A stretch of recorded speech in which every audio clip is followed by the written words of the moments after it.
Come to the circle, goddess of Mu. Come to the circle. I'm calling you. Salutations mes chers, je suis Crayon du service magnétique. À l'attention de l'auditoire, nous sommes sur l'île de Crète, en Grèce, pas très loin, sur les vagues de l'océan s'écrasent. Le vent souffle. C'est un bel après-midi. J'aimerais vous donner quelques informations. Je voudrais prolonger la dernière canalisation, mais d'abord, je souhaite célébrer celles qui sont devant moi. Il semblerait que dans un groupe comme celui-ci, il y en ait qui comprennent vraiment que c'est un message de la source créatrice. Et pourtant, il y a celles qui apprécient simplement l'énergie, mais qui ne sont pas trop sûres de la canalisation. Même dans un groupe comme celui-ci qui vient de se joindre à ces célébrations, il y a encore celles qui s'interrogent sur sa justesse, sa profondeur, ou même si elle est réelle. Et donc, je veux célébrer celles qui cherchent la vérité dans l'énergie, à leur manière, et qui vont obtenir des réponses pleines de profondeur, qu'elles y croient ou non. C'est une partie de ce que je vais vous parler, quelque chose de beau ici. Il y a un processus qui se déroule juste en ce moment. Nous n'avons jamais identifié le processus, mais c'est un processus planétaire. Mais avant de faire ça, parlons un peu de la Crète. Cette île est l'une des plus grandes de la Méditerranée. Elle est volcanique. C'est le berceau de la naissance de Zeus. Regardez l'importance de cette île pour la Grèce. Maintenant, je veux que vous regardiez l'importance de cette île pour l'archéologie européenne. Ce que je vais vous dire maintenant, vous ne le savez peut-être pas. Sur cette île se trouvaient certaines des plus anciennes civilisations connues en Europe, juste ici. Je veux que vous commenciez à relier les points encore une fois. N'est-il pas inhabituel qu'une civilisation vieille de 6 ou 7 000 ans se trouve ici et non sur le continent?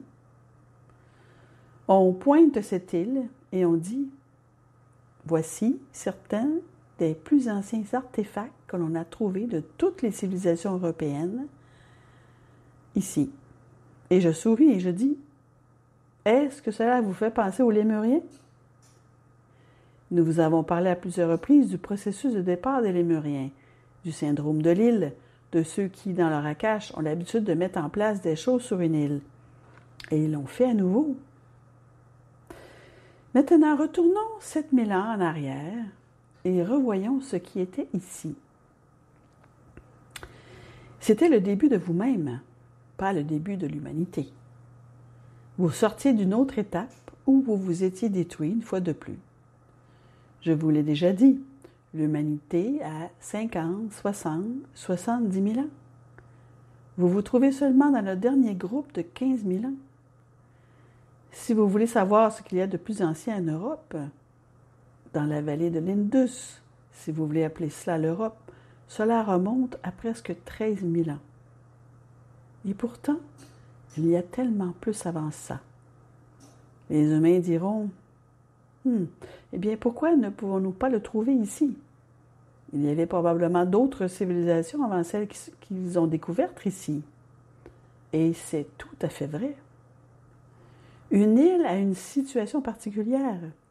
Elle se nettoie elle-même avec l'action volcanique, avec les vagues, avec le vent, avec la pluie.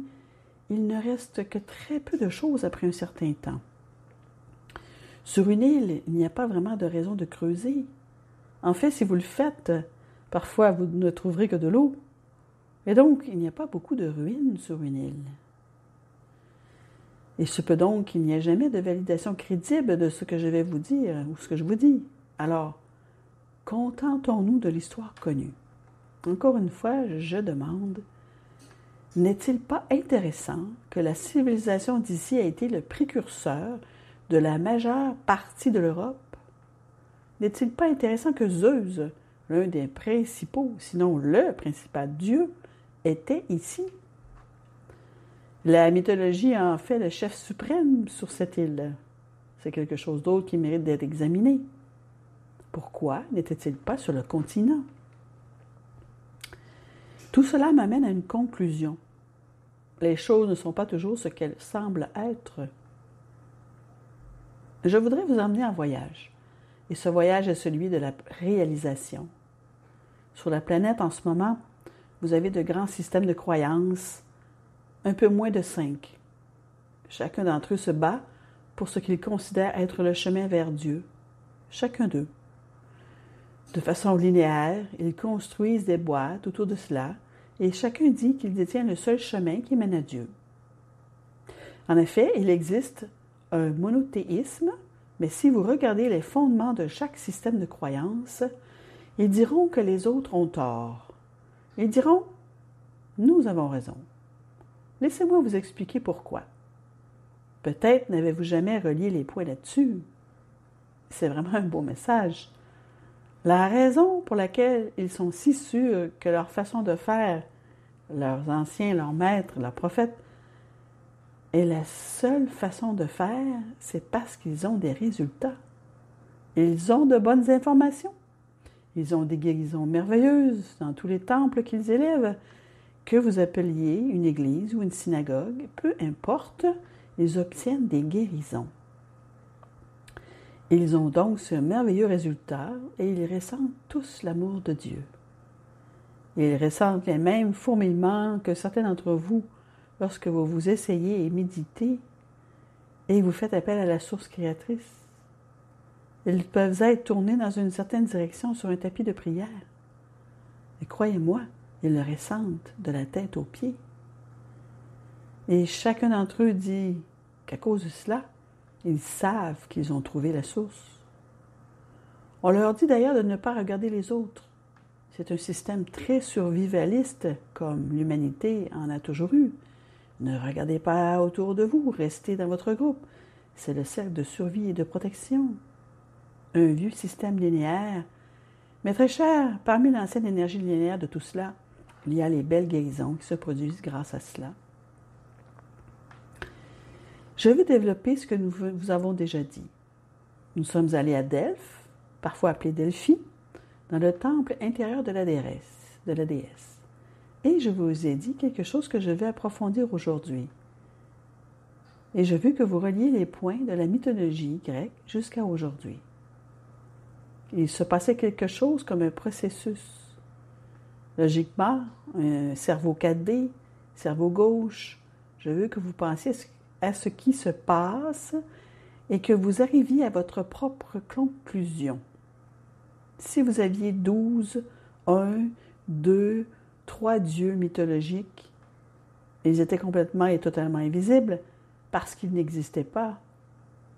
Vous pourriez dire qu'ils étaient l'évolution de la spiritualité, qu'ils étaient comme le point de départ des enfants lorsqu'il s'agit d'apprendre ce que représente le Créateur.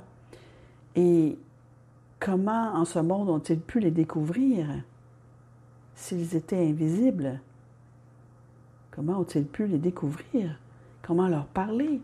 Comment ont-ils pu communiquer? Comment demandaient-ils des choses? Comment obtenaient-ils des informations? Et nous vous disons, ça veut dire pareil comme aujourd'hui. Oui, c'est comme aujourd'hui. Saviez-vous que cette île est connue pour sa musique? Comment ont-ils pu réussir à créer un système musical évolutif et élégant alors que des dieux invisibles n'existaient pas? Comment sont-ils parvenus à la canalisation à Delphes grâce à des dieux invisibles qui n'existaient pas? Comment ont-ils créé la peinture, la poésie, la science, qui sortaient littéralement du sol pour les atteindre? Comment ont-ils obtenu des conseils pour vivre leur vie, défendre leur pays et gagner des batailles, si tout cela était faux, invisible et absurde?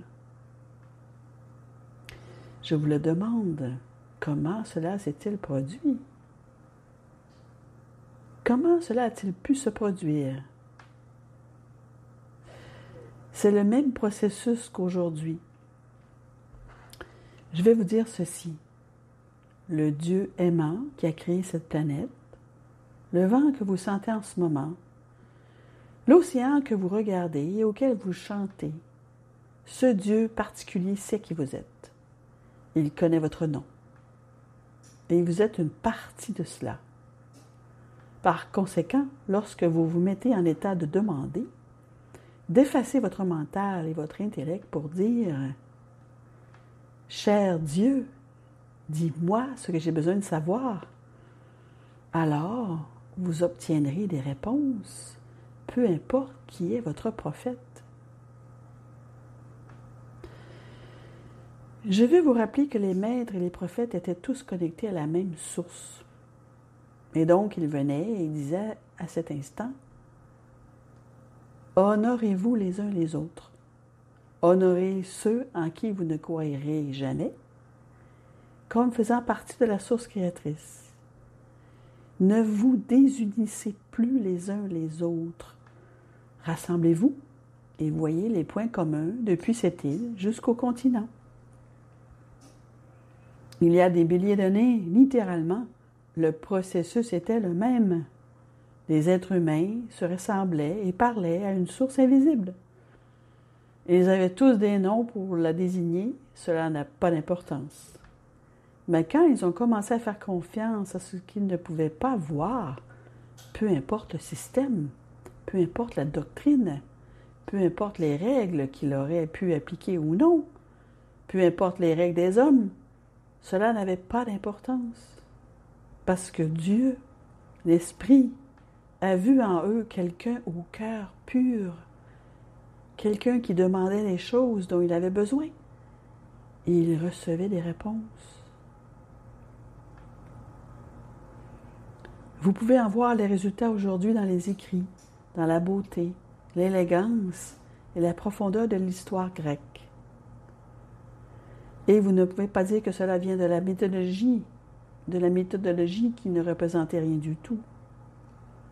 Vous pouvez seulement dire que cela vient de la source créatrice, qui est la même que celle que vous observez aujourd'hui. C'est une nouvelle énergie. Que recherchez-vous aujourd'hui, collectivement, en cette région? Est-ce le souvenir? La paix avec qui vous êtes? Est-ce pour commencer un voyage dont vous n'êtes pas sûr? Ou est-ce pour en prolonger un dont vous n'êtes pas sûr? Avez-vous apporté des questions et des problèmes? Avez-vous apporté du chagrin?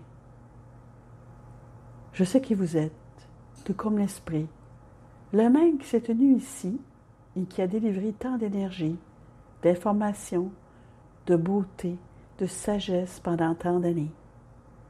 Mes chers, il existe un principe général d'amour et de compassion qui va au-delà de tous les pièges de la superstition, de la doctrine et de la mythologie.